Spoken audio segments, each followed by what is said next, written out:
नमस्ते दोस्तों, तो आज आपको एक बड़ी ही अचंभित एवं भयानक रहस्यमय कहानी सुनाऊंगी जिसमें आपको कुछ नई रहस्यमय बातें की जानकारी होगी। तो कृपा करके अभी चैनल को सब्सक्राइब कर ले। यह मेरा दूसरा नया चैनल है ताकि और भी रहस्यमय कहानी सबसे पहले आप तक पहुंचे। धन्यवाद। तो सुनिए। ब्रह्मांड की अनंतता में, जहां समय की कोई सीमा नहीं थी, वहां महादेव शिव अपनी समाधि में लीन थे। वे न आदि थे न अंत, वे शून्य भी थे और पूर्ण भी। उनकी गहन तपस्या में ब्रह्मांड की ऊर्जाएं समाहित थीं, पर वह ऊर्जा अभी तक प्रकट नहीं हुई थी। सृष्टि के सृजन के लिए उस ऊर्जा को एक आकार की आवश्यकता थी, एक स्पंदन की। इसी आवश्यकता से जन्मी देवी पार्वती, जो प्रकृति की साकार रूप थी, शक्ति का प्रतीक। वो हिमवान की पुत्री थी, पर उनका अस्तित्व शिव की ही इच्छा का प्रतिफल था। पार्वती का जन्म ही शिव को पूर्ण करने, उनके वैराग्य को गृहस्थ में बदलने और उनकी अप्रकट शक्ति को संसार में प्रवाहित करने के लिए हुआ था। पार्वती ने शिव को पाने के लिए जो तपस्या की, वह केवल शारीरिक नहीं थी, बल्कि आत्मिक समर्पण था। उन्होंने अपने अस्तित्व के हर कण से शिव को पुकारा। उनकी तपस्या इतनी गहन थी कि ब्रह्मांड ने स्वयं को उनके सामने झुका दिया। जब शिव ने कामदेव को भस्म किया, तब ये पार्वती के लिए एक संकेत था कि सच्चा प्रेम बाहरी सब छोटे दरता या क्षणिक इच्छाओं से परे है। यह आत्मिक शुद्धि और अडिग निष्ठा में निहित है। पार्वती ने इस रहस्य को समझा और अपनी तपस्या को और भी ऊंचा उठाया। उन्होंने स्वयं को शिव के अनुरूप ढाला, उनकी तपस्या में उनकी ही झलक पाने का प्रयास किया। जब शिव ने अंततः अपनी समाधि खोली, तो उन्होंने पार्वती में स्वयं को एक ऐसी शक्ति जो उनके समान ही असीम थी, पर जिसे प्रेम के धागे में बांधा जा सकता था। उनका विवाह केवल एक मिलन नहीं था, ये पुरुष चेतना और प्रकृति ऊर्जा का ब्रह्मांडीय संयोजन था। उनके विवाह के बाद कैलाश शिव और पार्वती के प्रेम का शाश्वत धाम बन गया।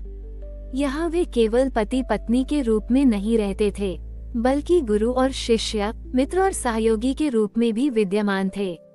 पार्वती शिव से सृष्टि के गूढ़ रहस्यों को जानती थीं, और शिव पार्वती की शक्ति से संसार में संतुलन स्थापित करते थे। एक बार सृष्टि में अज्ञान और अंधकार बढ़ने लगा। देवतागण चिंतित थे। शिव और पार्वती ने तब नटराज और नटेश्वरी का रूप धारण किया। शिव ने तांडव किया, जो सृजन और प्रलय दोनों का नृत्य था, और पार्वती ने उनके साथ लास्य किया, जो प्रेम और सौंदर्य का नृत्य था। उनका ये संयुक्त नृत्य ब्रह्मांड की ताल और लय को पुनर्स्थापित करता था। ये दिखाता था कि सृजन के लिए ऊर्जा पार्वती और लय शिव दोनों आवश्यक हैं, और प्रलय भी अंत नहीं, बल्कि नए सृजन की शुरुआत है। शिव और पार्वती की कहानी हमें सिखाती है कि प्रेम सबसे बड़ी शक्ति है, जो वैराग्य को भी गृहस्थ में बदल सकती है। ये दिखाता है कि सच्चा संबंध एक दूसरे को पूर्ण करता है, एक दूसरे की कमियों को नहीं बल्कि शक्तियों को उभारता है। वे अर्धनारीश्वर के रूप में ये संदेश देते हैं कि पुरुष और स्त्री अलग नहीं, बल्कि एक ही सत्ता के दो अभिन्न पहलू हैं, जो एक दूसरे के बिना अधूरे हैं और साथ मिलकर ब्रह्मांड की सभी लीलाओं को संभव बनाते हैं। उनका प्रेम केवल एक पौराणिक कथा नहीं, बल्कि मानव अस्तित्व के सार का प्रतीक है, संतुलन, त्याग और शाश्वत प्रेम। कैलाश पर शिव और पार्वती का जीवन ब्रह्मांड के संतुलन और प्राणियों के कल्याण के लिए समर्पित था। उनकी हर लीला, हर संवाद और हर कार्य में गहरा अर्थ छिपा होता था। वे केवल प्रेमी युगल नहीं थे, बल्कि सृष्टि के सर्वोच्च शिक्षक और मार्गदर्शक भी थे। एक बार देवताओं और असुरों ने मिलकर समुद्र मंथन किया। इस मंथन से 14 रत्न निकले, पर रत्नों से पहले एक भयंकर विष निकला, जिसे हलाहल कहा गया। इस विष की उष्णता इतनी तीव्र थी कि तीनों लोक जलने लगे और सभी प्राणी त्राही त्राही करने लगे।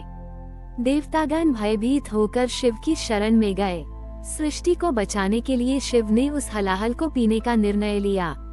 उन्होंने विष को अपने कंठ में धारण कर लिया, जिससे उनका कंठ नीला पड़ गया। तभी से वे नीलकंठ कहलाए। इस भयंकर क्षण में, जब विष शिव के शरीर में फैलने लगा था, पार्वती ने अपनी असीम शक्ति से शिव के कंठ को कसकर पकड़ा, ताकि विष उनके शरीर में नीचे न उतर सके। ये पार्वती का शिव के प्रति अटल प्रेम और सृष्टि के प्रति उनका गहरा उत्तरदायित्व था। ये घटना दर्शाती है कि पार्वती केवल शिव की संगिनी नहीं, बल्कि उनकी सह शक्ति थी, जो हर संकट में उनके साथ खड़ी रहती थी। उनका प्रेम केवल सुख में नहीं, बल्कि दुख और संकट में भी शिव का संबल बना। उनके प्रेम और ब्रह्मांडीय आवश्यकता के फलस्वरूप उनके 2 अद्भुत पुत्रों कार्तिकेय, देवताओं के सेनापति, और गणेश, प्रथम पूज्य, बाधाओं को हरने वाले का जन्म हुआ। इन दोनों पुत्रों के साथ कैलाश पर एक पूर्ण और दिव्य परिवार का निर्माण हुआ। गणेश के जन्म और उन्हें गजमुख प्राप्त होने की कथा हमने पहले देखी। इसी तरह कार्तिकेय का जन्म भी सृष्टि को तारकासुर के आतंक से मुक्त कराने के लिए हुआ था। पार्वती ने एक मां के रूप में अपने पुत्रों को वीरता, ज्ञान और धर्म के मार्ग पर चलना सिखाया।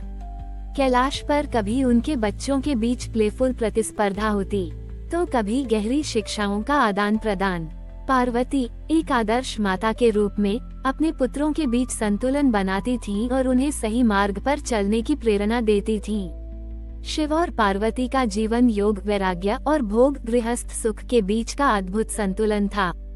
शिव जहाँ कैलाश की चोटियों पर गहन समाधि में लीन रहते, वहीं पार्वती उन्हें गृहस्थ जीवन के सुखों और जिम्मेदारियों की ओर भी ले जाती।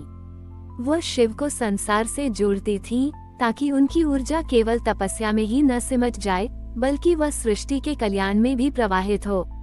वे साथ मिलकर नृत्य करते, ध्यान करते और सृष्टि के रहस्यों पर विचार विमर्श करते थे। उनका प्रेम एक ऐसा प्रेम था जो बंधन नहीं, मुक्ति देता था, जो कमजोर नहीं, सशक्त बनाता था। वे एक दूसरे के दर्पण थे, जो एक दूसरे को उनकी पूर्ण क्षमता तक पहुंचने में मदद करते थे। शिव और पार्वती की कथाएं युगों युगों से भारतीयों के हृदय में बसी हुई हैं। वे केवल देवता नहीं, बल्कि आदर्श पति पत्नी, आदर्श माता पिता और आदर्श छोटे गुरु शिष्य का प्रतीक हैं। उनका प्रेम हमें सिखाता है कि जीवन की हर चुनौती का सामना प्रेम, विश्वास और समर्पण से किया जा सकता है। उनकी कथाएं हमें यह विश्वास दिलाती हैं कि सृजन, पालन और संहार की हर प्रक्रिया में प्रेम का ही हाथ होता है। शिव और पार्वती का मिलन ब्रह्मांड का सबसे बड़ा संतुलन है। एक ऐसा संत छोटे उलन जो अनंत काल तक सृष्टि को गतिमान रखता है। शिव और पार्वती की दिव्य कथा केवल पौराणिक आख्यानों तक सीमित नहीं है, बल्कि यह मानव जीवन के हर पहलू में गहरे अर्थ समेटे हुए है। उनका रिश्ता एक ऐसा आदर्श है जो हमें प्रेम, त्याग, शक्ति और आध्यात्मिक यात्रा के महत्व को सिखाता है। उनके कैलाश पर रहते हुए भी शिव और पार्वती कभी भी अपने भक्तों से विमुख नहीं हुए। उन्होंने अनेकों बार पृथ्वी पर आकर विभिन्न रूपों में अपने भक्तों का उद्धार किया।